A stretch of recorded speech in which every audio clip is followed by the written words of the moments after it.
Hello everyone, today I'm joined with Whovian Review, say hello. Hello? And we're going to be reviewing the Doctor Who book, The Eight Doctors, because we thought it would be interesting to review. So, yeah, without further ado, let's start the review.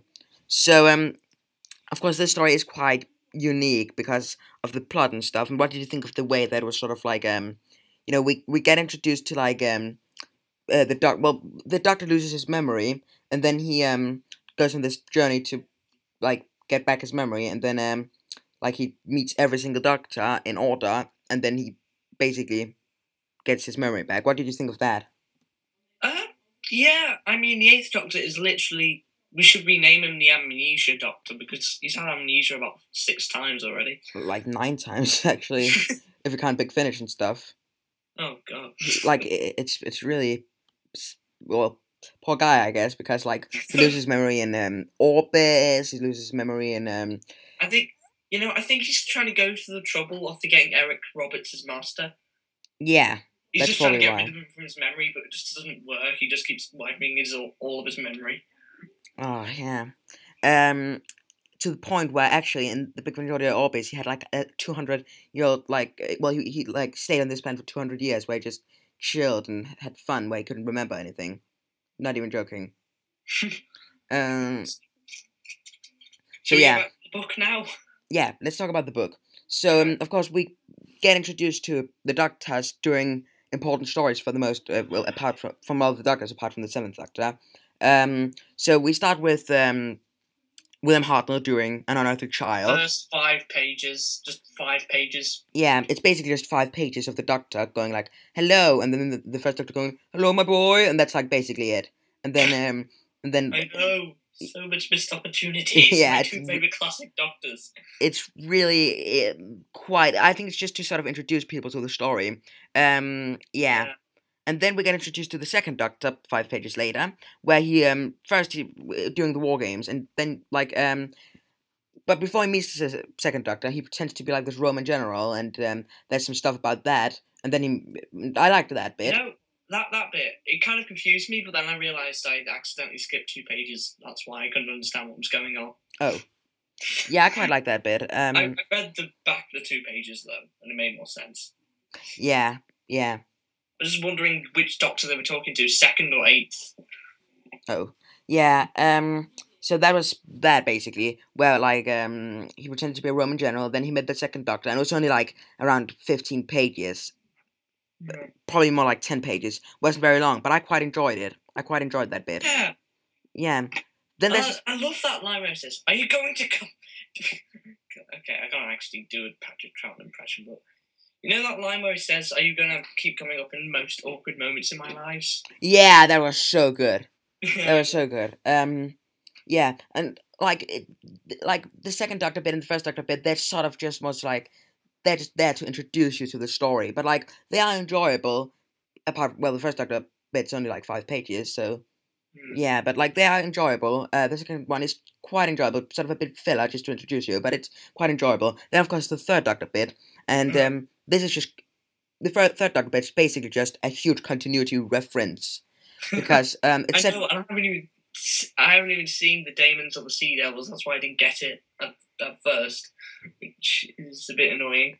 Okay, but basically, yeah, that must be a bit annoying. But basically, what happens is, it's set just after the Sea Devils. Well, actually, it's set at the end of the Sea Devils, of course, with the Master and stuff. Basically, he escapes, and then he returns to Devil's End, where the church is blown up and stuff. And then, basically, then the third Doctor is at Unit HQ, where he meets the Eighth Doctor. But then, like before he meets the Eighth Doctor, the Eighth Doctor meets the Brigadier, and for some reason he pretends to be a relative of the Doctor's. I don't really know why, but he does. Quite silly.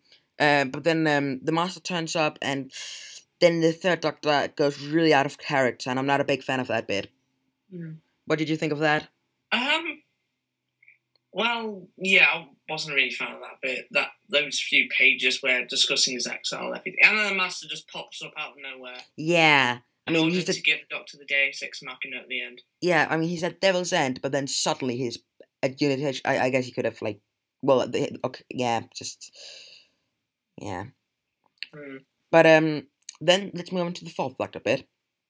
The fourth Doctor bit, in my opinion, isn't very good either.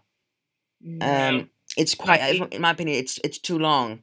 It's too long. It's set. Oh, the Sixth Doctor one is too long as well. Oh, as well, yeah, definitely, yeah. Although the Sixth Doctor in this book is somehow made me like the Sixth Doctor better.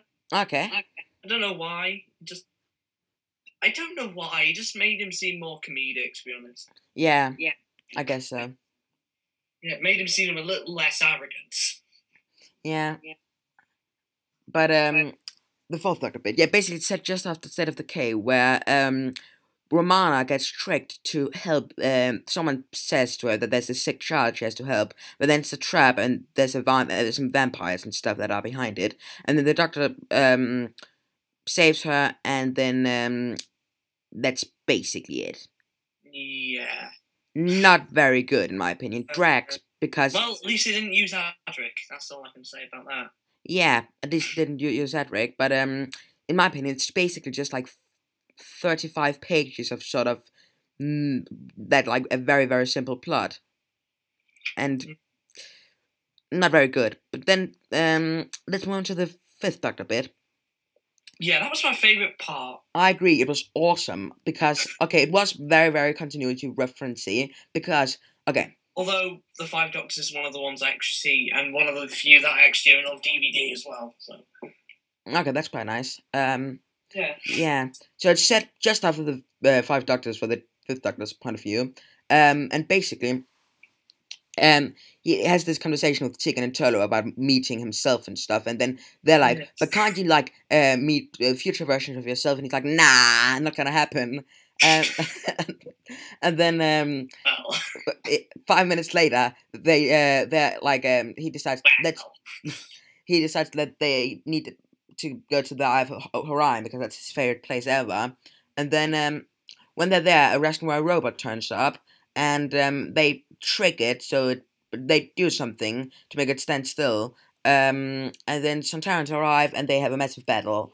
And that's basically it. But that was awesome. I did really like that bit. I loved it. It was awesome. Yeah. Yeah. Okay, there is. Actually, I'm trying to think of something. Oh no, wait, no, that was the point for the next bit, the Sixth Doctor bit. Okay. Anyway, continue. Yeah, it's my favourite part of it. Yeah, same here. It's really, really good. And let's Then let's move on to the Sixth Doctor. But well, actually, one more thing. It was so awesome when that, like, where the not gonna spoil it, but you know that thing with the Sontaran when he was like, the final words of that Sontaran general. That was so awesome. If you read the book, you'll know what I'm talking about. I loved that bit. So good. So good. Yeah. Anyways, Sixth Doctor bit. The Sixth Doctor bit. Was mainly. It was the longest one. It was mainly just connecting all the overarching plot of it. Yeah, I mean, it was just sort of some stuff about the Outlanders and some.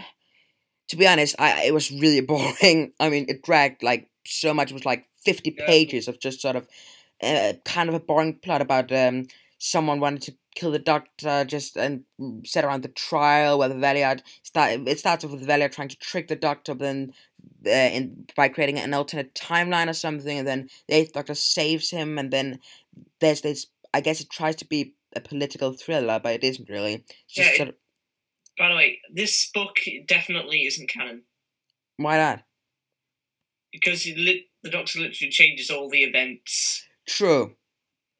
True. I guess that's kind of true, yeah. The War Games, especially. But I guess it has to be canon because it introduces Samantha Jones. I'll make a theory about that one day. Yeah, although the Eighth Doctor adventures aren't exactly canon. It's not. They're most likely not canon, to be honest. Well, I think they're canon because, you know, Big Finish, we know they're canon because of the Night of the Doctor. But then in Big Finish, there's actually, they made this story called Company of Friends. And one of the stories there is called Fitz's Story. And Fitz is a companion from the Eighth Doctor books. And he's in that one. Well, I guess so, yeah. Yeah. So I guess, I don't know, continuity is just quite complicated. But yeah. Apart from that, It ended up with the Eighth Doctor going to a bar or something. yeah. Well, he What was all that about? yeah, he went to this bar where this tough guy person, um, uh, well, like, well, he because he wanted to meet this tough guy, Outlander guy, but then everyone attacked him, and this guy saved him and stuff. And Just really boring, and I mean, I know it sounds alright, but it really wasn't. And then he tried to, then he saved Lord President Barusa. That bit wasn't very good. yeah. Um, and to be honest, that bit was just so boring. And I like the way that the Eighth Doctor sort of got his personality back. Yeah, I like that. I like how that was done. Yeah. But to be honest, not a very good part. The Sixth Doctor bit. Okay, the Seventh Doctor bit. Yeah. I actually like that. It's my second favorite. Yeah, I agree. I mean, it had its issues like messing up continuity, because and it just although this book is definitely not canon, it tries to fix up continuity. yeah, it tries. I mean, that, but I would count this book as canon. I mean, I would personally. I don't know. I personally would count it as canon. I guess. If the Doctor didn't really interfere with events you see on screen. Yeah.